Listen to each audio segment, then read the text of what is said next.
Assalomu alaykum, hurmatli tadbirkorlar. Bugun 15-may 2026-yil Agrobank Chortoq filiali tomonidan tadbirkorlar bilan uchrashuv belgilangan. Shuning natijasida davlat bahonada o'tkazilmoqda bu uchrashuv. Hozirgi kunda Agrobank tizimida yangi kredit mahsulotlari taklif etilmoqda. Bu kredit bandlikka ko'mak, ya'ni tadbirkorlar uchun bandlikka ko'mak kredit mahsuloti ishlab chiqarilgan Agrobank tomonidan. Bu kimlarga ajratiladi desa, tadbirkorlik subyekti, MChJ, mas'uliyat cheklangan jamiyat kamida 6 oy оборотga ega tadbirkorlarga ajratiladi.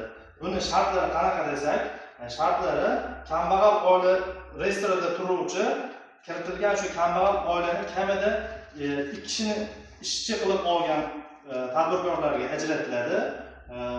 Buni kredit miqdori 1 milliard 200 million so'mgacha, maksimal miqdori 1 milliard 200 million so'mgacha qilib belgilangan.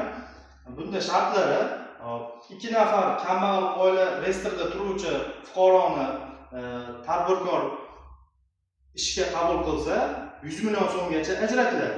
Agar yo'q, menga ko'proq kerak desa, kamida 3 ta agar kambag'al reyestrida turuvchi ishsizlarni ishga qabul qilsa 100 million, har bitta kambag'al reyestrida turuvchi fuqaroni ishga qabul qilsa 100 million so'mdan limit oshib boradi.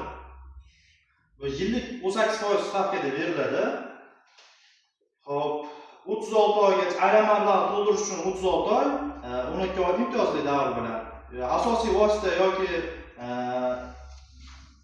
sotib olaman desa 60 oyga ajratiladi, 24 oy imtiyozli davr bilan. Moliyalashtirish manbai bank o'z mablag' hisobidan